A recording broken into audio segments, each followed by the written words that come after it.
next guest is a truly fascinating gentleman. He happens to be 93 years old, and he is the father of public relations. In the course of his 70-year career, some of his clients have been Presidents Wilson, Hoover, Coolidge, and Eisenhower, Thomas Edison, Eleanor Roosevelt, and Enrico Caruso. It's a pleasure to welcome Dr. Edward Bernays.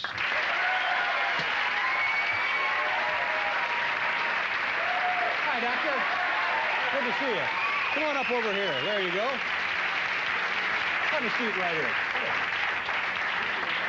Thank you very much for being here. I mentioned to the people how old you were. I hope you don't mind me telling them that. And what kind of a doctor are you? What is your... Let me say, first of all, that everybody has 5 ages, and they don't match. I happen to be 93 chronologically. Right. But I'm 61 physiologically. Mentally, I don't know, I suppose I'm 45. And societally, how I adjust to other people. I wouldn't quiver if I saw poor Mr. Reagan. I'd say, "Hi, Reagan." And emotionally, I won't tell that to anybody. So now you won't tell your emotional age to anybody? No. Will you tell yours? Well, based on your statistics, I've passed on weeks ago.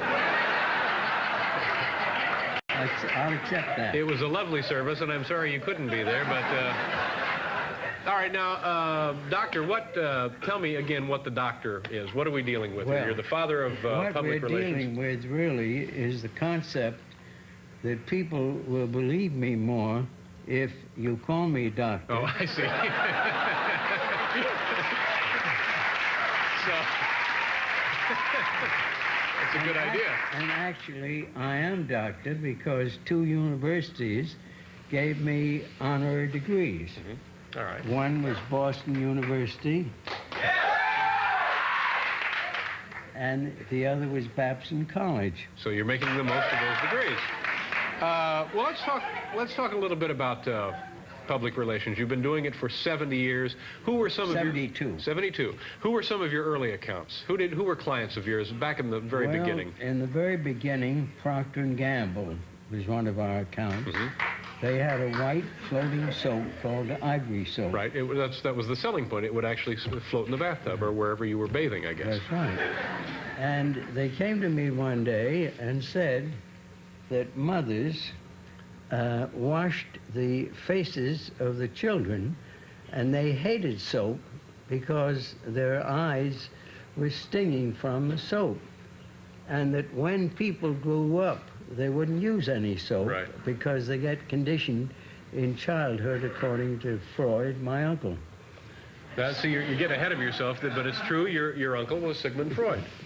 And so we made a research, made a study, and we found a sculptor, Brenda Putnam, who used soap instead of wax in developing her sculpture. And it then occurred to me that if we could develop soap sculpture competitions, I went to a psychologist, and he said every child has a creative instinct.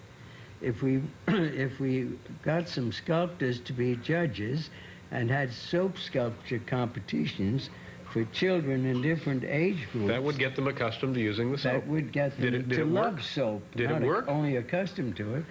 The fascinating thing to me was that after the first year, 22 million children were loving soap, and the sale of soap just went up. Well, if you say so. This is a matter of record. We could probably chart that. Dow Jones reports. Yeah. You can look them up if you want. In the introduction here, I mentioned some of your clients have been past presidents. Eisenhower, Coolidge, Hoover, Wilson. Which one of those people really was in desperate need of your services? Who was the dullest of the bunch that you handled? Who was... Well, let me quickly tell you the Coolidge story.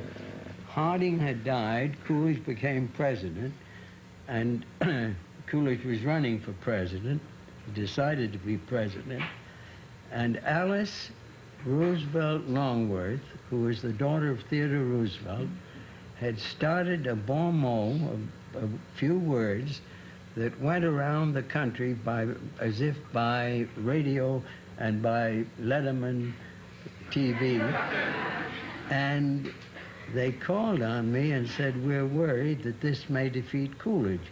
Well, the phrase... Oh, she was sort of bad-mouthing the candidate, in other words. That's right. What was she saying? Do you recall? Was she... Oh, yes. She said that Coolidge had been weaned on a pickle. Oh, yeah. That'll tip an election just like that. If word of that gets out... So I agree with you, because... So now you were called in. You have to offset this man had a very dour image. That's right. Okay. Now, what did you do for Calvin? I never use the word image because image is shadow. I use the word reputation or identity. Okay, what did you do for his identity? So I decided first that we should bring down Fanny Hurst, Edna Ferber, and other women writers of the period. And then I thought it would be a good idea to bring down some ecstatic dancers. Ecstatic dancers. Like the Dolly Sisters. Uh-huh. I don't know. I don't remember the Dolly. I've heard of them, but I never saw them. And Al Jolson. Entertainers, well-known figures of the day. And 40 others. And at that time, anybody who was on the stage was a little bit off color. And Coolidge had breakfast with them. And when Slemp, his secretary, came up to him and said, there's a cabinet meeting going on and they need you, Mr. President, he said, I'm busy. And he got elected. So this was to show that he was a regular sort of guy. That's right. All right. And it did. You know, Doctor, we're running out of time here, but I do want to show this photo. You mentioned your uncle, Sigmund Freud, and maybe we can get a shot of this. And I'd like you to come back at another time, and we'll talk more about public relations and also about your famous family.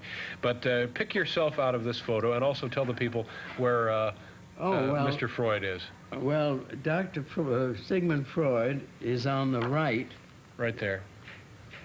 And he is traveling... That's you, isn't it? That's me there. And who's this guy right there? I'm 10 years old. That's his brother. That's his brother. That's his brother. You were 10 years old there. Sister. I was 10 years old. It was 1901. We have to, let me interrupt. We'll do a commercial. We'll be right back. We're coming back here.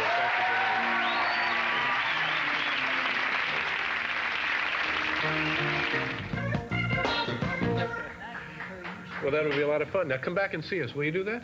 Yeah. Okay. Thank you very much for your time, sir. Have a good weekend. Well, no, don't leave now. That's it, folks. Have a nice weekend. Come back Monday. Thank you. Bye-bye.